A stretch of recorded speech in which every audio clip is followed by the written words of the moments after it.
amigos, alô turma, um grande abraço, um abraço gigante a todos vocês ligados aqui no Boletim AV, que está começando nessa terça-feira, dia 8 de novembro de 2022. Estamos chegando em nome da Mais Ágil, a Mais Ágil que é parceira aqui do Boletim AV. Sabe aquele dinheiro do fundo de garantia que fica lá guardadinho? Dá uma pesquisada, vê se ele está lá. Procure o pessoal da Mais Ágil, o telefone está passando aqui embaixo e eles vão fazer a antecipação para você.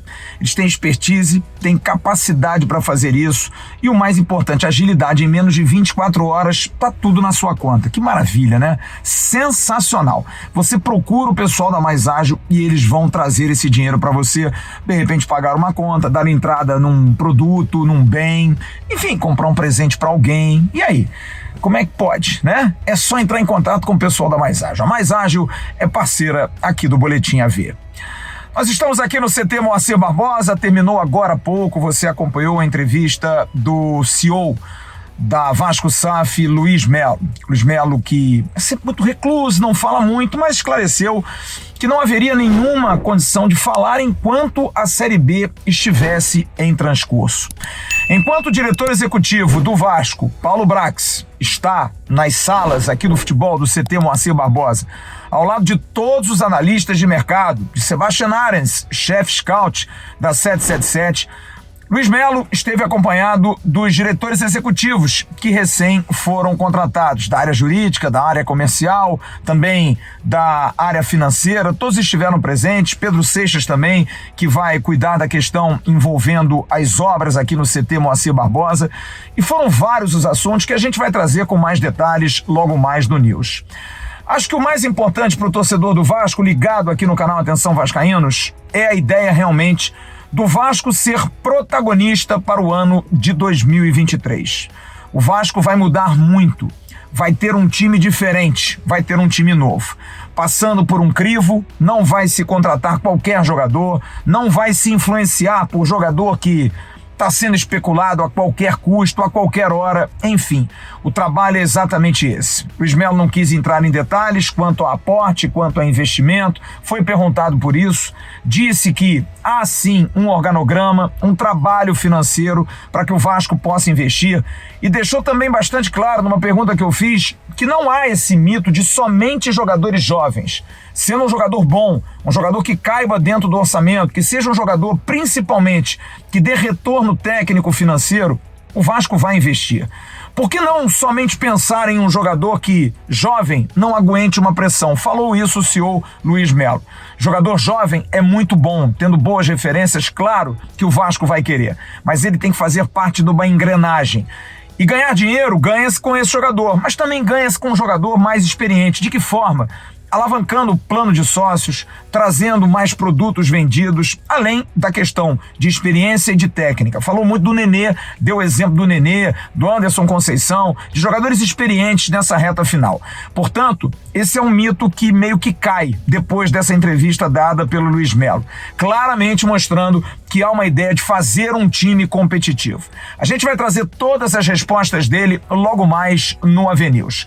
Falou também da questão do Maracanã, há uma expectativa, porque o Vasco espera um retorno do governo do estado, principalmente da Casa Civil. Deve haver uma reunião essa semana para que se possa demonstrar por parte do governo o interesse de ter o Vasco mesmo como concessionário provisório, assim como o Flamengo e Fluminense vem recebendo essa benesse de 6 em 6 meses há 4 anos. O Vasco não vai judicializar caso não seja concedido a ele, mas vai querer entender o porquê de, tendo a W Torre e a Legend, duas grandes empresas na área de gestão de arenas, por que o governo do estado, por que a Casa Civil não daria ao Vasco essa oportunidade de agora, nos próximos 6 meses, também fazer a gestão do Maracanã? Seria uma ideia. Também falou sobre um assunto muito preocupante, pelo menos na minha ótica, não sei a sua, deixa aqui embaixo a sua opinião. A questão da concessão dos terrenos ligados ao CT. Tanto o CT Moacir Barbosa como o CT de Caxias, o CT Moacir Barbosa, nós estamos aqui, algumas obras sendo feitas, melhorias no campo, expansão com mais um campo, mas obras estruturais só serão feitas depois da liberação, porque são terrenos que não são do Vasco, são terrenos cedidos, e isso está sendo discutido na esfera governamental para que o Vasco possa ter a questão do CT de Caxias liberado e também do CT aqui Moacir Barbosa, para que juridicamente a 777 possa ter segurança de fazer o investimento. Caso contrário, não haverá nenhuma possibilidade, pelo menos por enquanto.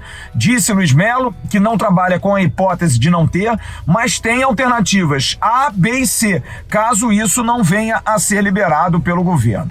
Uma outra questão que também foi discutida aqui, envolvendo a situação de São Januário para o ano que vem. Há uma ideia, sim, de se ter a questão de São Januário melhorado para que o Vasco possa jogar, mas paralelo a isso, ter o Maracanã também como uma alternativa. Por isso, uma briga que o Vasco quer ter. O Vasco quer participar da licitação do Maracanã, porque sabe que, em função da paixão do seu torcedor, dificilmente não vai ter grandes públicos no ano que vem. Isso é muito importante. Você vai ter todos os detalhes dessa entrevista, todos os detalhes desse papo com o Luiz Melo, que eu considero um papo muito bom, muito esclarecedor. É a primeira vez que o CEO da Vasco SAF fala para você, torcedor, olhando para o torcedor e, na minha opinião, deixando descortinado aí um futuro bem promissor de investimentos, sem fazer grandes loucuras, mas com muito critério, com muito trabalho, com muita análise científica de atletas.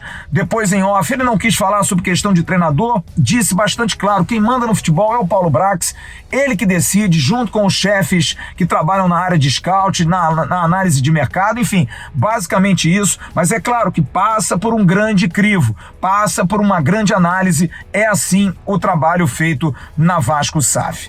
Bom, sobre o time já está de férias, 8 de dezembro a reapresentação, mas muitos jogadores já estão saindo, a gente vai trazer esses detalhes. Podemos adiantar que Léo Matos não fica mais no Vasco, Danilo Bosa, Quinteiro, enfim, esses jogadores, Luiz Henrique, Bruno Tubarão, Fábio Gomes, esses atletas não vão ficar mais no Vasco da Gama. E duas informações para a gente encerrar o Boletim AV dessa terça-feira. Primeiro, está circulando uma notícia aí a respeito de uma veiculação feita pelo Canal, de que Matheus Henrique, ex-jogador do Grêmio, estaria vindo para o Vasco. É mentira. O Canal jamais informou isso. Isso é fake e, acima de tudo, é uma maldade. É alguém querendo ganhar like, alguém querendo ganhar divulgação em cima do nome do Canal.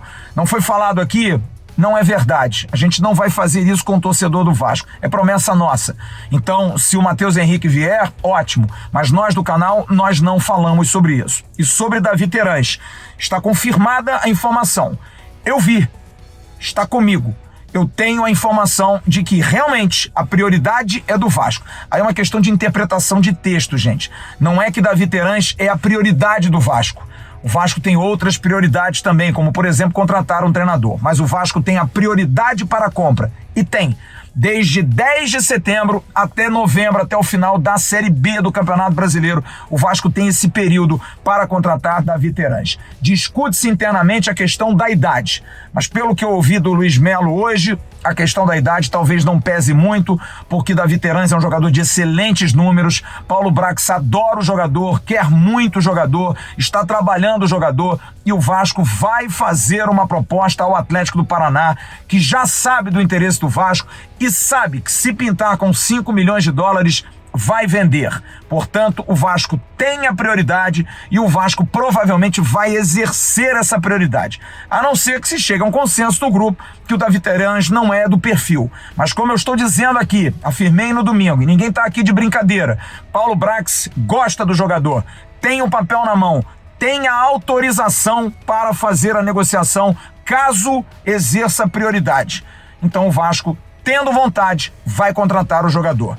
Volto a dizer, se não houver um consenso, aí o Vasco abre mão dessa prioridade. Mas, a princípio, o Vasco vai fazer valer a prioridade para contratar Davi Terãs. Além do goleiro Kehler, que é interesse do Vasco. Sim, Kehler trabalhou com Paulo Brax no Internacional, é um jovem, tem 26 anos de idade e tem muita vontade o Vasco de ter esse goleiro. No entanto, como eu também já informei aqui, Marcelo Groi também está no bolo. O empresário do jogador Bruno Junqueira já está sabendo do interesse do Vasco. Enfim, a gente vai trazer todos esses detalhes logo mais no AVNews. Aqui é assim, a informação é desta forma. Se você não quiser acreditar, amigos, não tem problema. É um direito seu. Mas aqui ninguém está de brincadeira. Muito pelo contrário. O torcedor do Vasco não merece esse tipo de brincadeira. A gente volta logo mais no AVNews. Grande abraço a todos. Tchau.